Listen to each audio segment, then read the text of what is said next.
What do you want to be when you grow up? This is a question that everyone is asked when they're younger. When you're in school, everyone's going to ask you that question, and you just need to answer like, do you want to be an astronaut? Do you want to be a police officer? Those are the answers you usually typically get. But what kids don't think about when they're asked that question is, what college are you going to go to? How are you going to pay for your college? How are you going to get there? Are your parents going to pay for you? Sometimes that is the case. Or or do you have like a scholarship? There's things like that that will pay for it. So, um, what I would like to present about today is, should the government make free education for all? My name is Hannah Larson, and I'll be presenting this topic with my colleagues. My name is Tiana Spencer. And I am Andrew Walker, currently showing the presentation. Okay, and then we'll show a brief video just talking about the subject on making college free. We have millions of young people today who are going deeply into debt because they are getting a college education. Americans currently owe $1.7 trillion in student loans. $30,000, $50,000, $80,000 in debt for the crime of trying to get a decent education. To combat that, Senator Bernie Sanders and Representative Pramila Jayapal proposing the largest student loan cancellation and free college plan in modern history. Bottom line is that the cost of a college education in this country is soaring, and students and their families are going deeper and deeper into debt to pay for that education. The College for All Act would make community college and trade schools free to everyone, make public four-year colleges and universities tuition free for all students from families earning less than $125,000 a year, and double the Pell Grant to almost $13,000. The proposal puts a tax on trades, with stocks at 0.5%, bonds at 0.1%, and derivatives at 0.005%. It is an outrage that young people in this country, trying to do the right thing for their communities and for their nation, who are going into public schools, who are going into child care, who are earning minimal amounts of money, are forced year after year to see the loans that they incur in college not go down, but actually in some cases go up. 50 or 60 years ago, you could go to major and excellent public colleges and universities in America virtually tuition free. That was America back then. If we could do it 60 years ago, we damn well can do it today.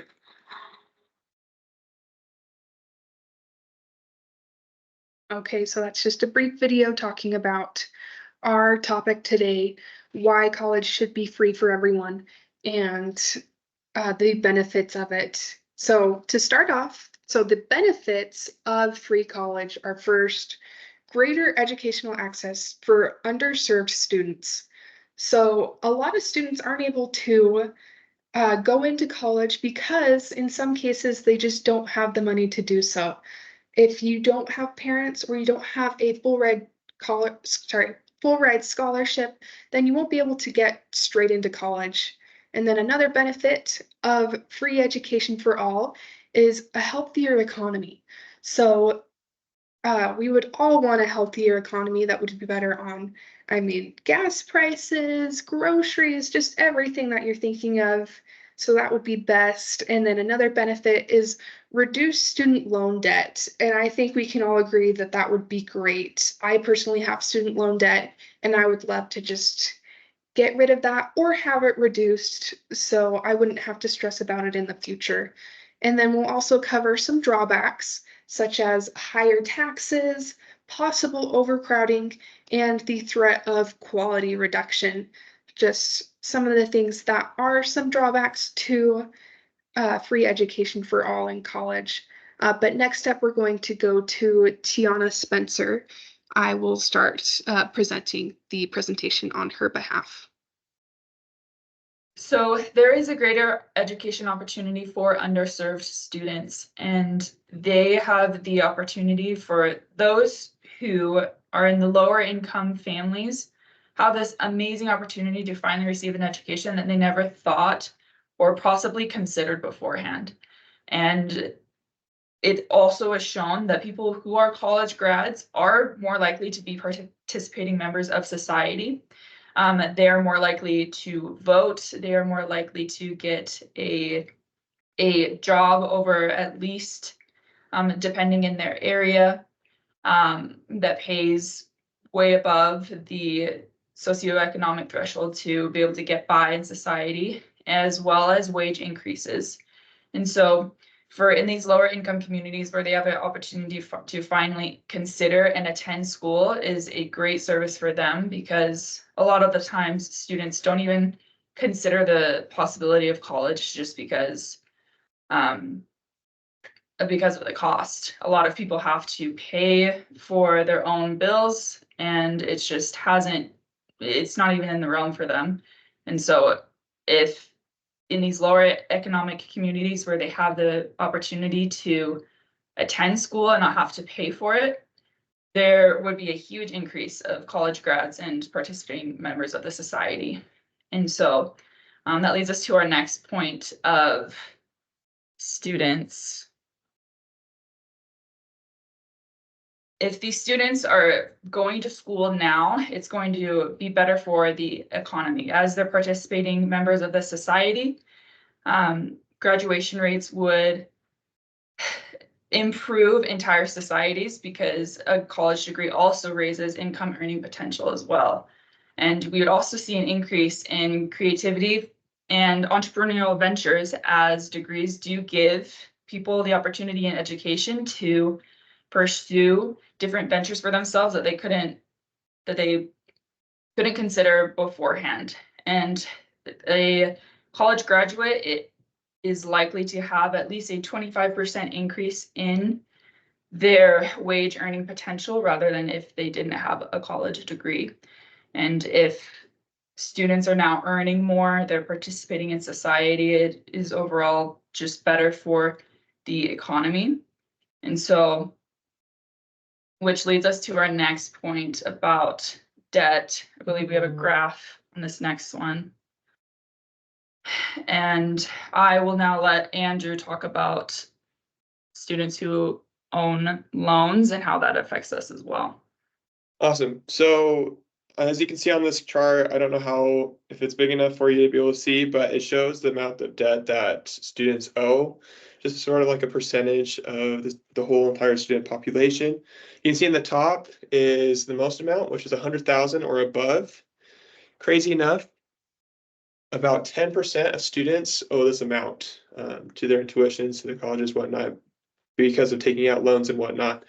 And as you can see, it doesn't get much better because it's throughout the whole entire board, whether it's 50 grand or above, 10 grand or above, or even less than 10 grand. I know that's not a lot, but as you can see, there's a lot of students who are suffering from that, about 26%.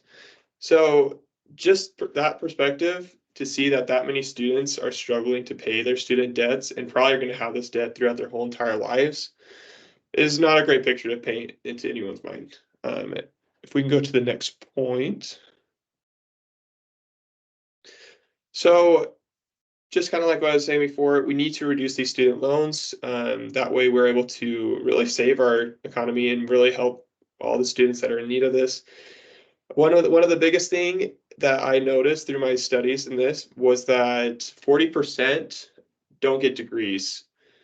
A lot of students, because they're working so hard to get these degrees, or they're trying to really pay off this money, instead of like homework and tests and exams that are important, instead money becomes the importance, and students are more focused on paying off those debts rather than actually putting in the time to study and get their work done. And because of this, students are having to work multiple jobs, work overtime, really any means to get that money to pay it off. And it's not the most ideal, because In the long run, if they're not actually passing the classes that they're in debt for, that means they're not getting the degrees. That means they're not getting the jobs that they actually want and the careers that they actually want. So it's very important that we actually reduce these loans or get rid of them completely. That way the students can have a complete focus on their material. Like I remember me in elementary school when I was studying or whatnot, I didn't have any worries. I could hang out with friends, I could do whatever I want, right? It was a different time, of course, and different education, but I didn't have to worry about paying because that was all under my parents. And I feel like if you have that kind of mindset of the only thing that's important right now is this project or this assignment, then that's going to be able to get done, and you're not going to have those worries of the real world hitting you. And as well, it's not only affecting students, but it's also affecting families. So whether it's your parents or your grandparents, they want the same as they had in their life for you, right? So they're going to take out whatever loans necessary in their part to be able to make sure that their dependents or their people that they're watching over their children, that they get the same education level as they did, right? So they're going to take out loans and whatnot. And crazy enough, ages 60 through 69, that's where we're seeing the most increase of loans getting taken out for students.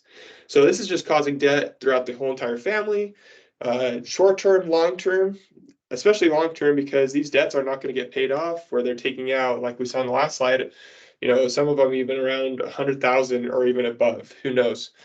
At this point, it's just a debt that's always increasing and never getting paid off. And our economy is really getting hit by this because no one's in need of paying it off, right? And then the next slide. So you see, those were our main points. Now we have our drawbacks, right? If we do allow students to have that free intuition, what's going to happen is those taxes are going to definitely increase. So the whole economy is going to get hit by that a little bit. But I don't think it'd be enough to where we'd really see, that hardship with everyone else, right? Because if you look at it, students, the general age for a student is around, the 20 years old age, right? I'm not saying all students are around that age, but it varies, right? But at that age, you really don't have, that ideal job. You don't have that much money saved up. You just got done with high school, so having all those expenses put on your shoulders right away is kind of tough. That's why we need to have those taxes so we can spread it out, right? And then possibly overcrowding those universities and whatnot. They're going to have a lot more students, right? Because if tuition is free, of course everyone's going to want to go and attend.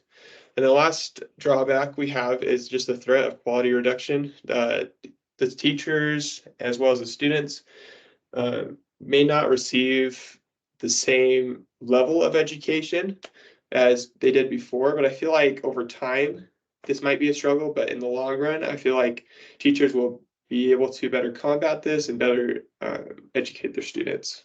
And then just to conclude, we go next slide. Perfect. Just overall, the first point that we went over, greater education access for the underserved students. All students deserve education. Doesn't matter ethnicity, where they came from, how they grew up. Everyone needs education, and I think everyone deserves it. If they're willing to study and work hard for that education, then they deserve it, right? And the second point, a healthier economy will be able to actually have people learn and grow and really change the world with their education that they're able to receive in these universities. And finally, reduce those student loan debt to be able to really get rid of that debt and to be able to actually live free, to be able to grow with their families, to be able to really put their money into a better investment than just constantly paying off something that they learned years back. And that is everything for this presentation. And we know that in the end, this will help benefit society as a whole. And we will better be able to give out that education and that knowledge to every student. Thank you. Thank you. Thank you.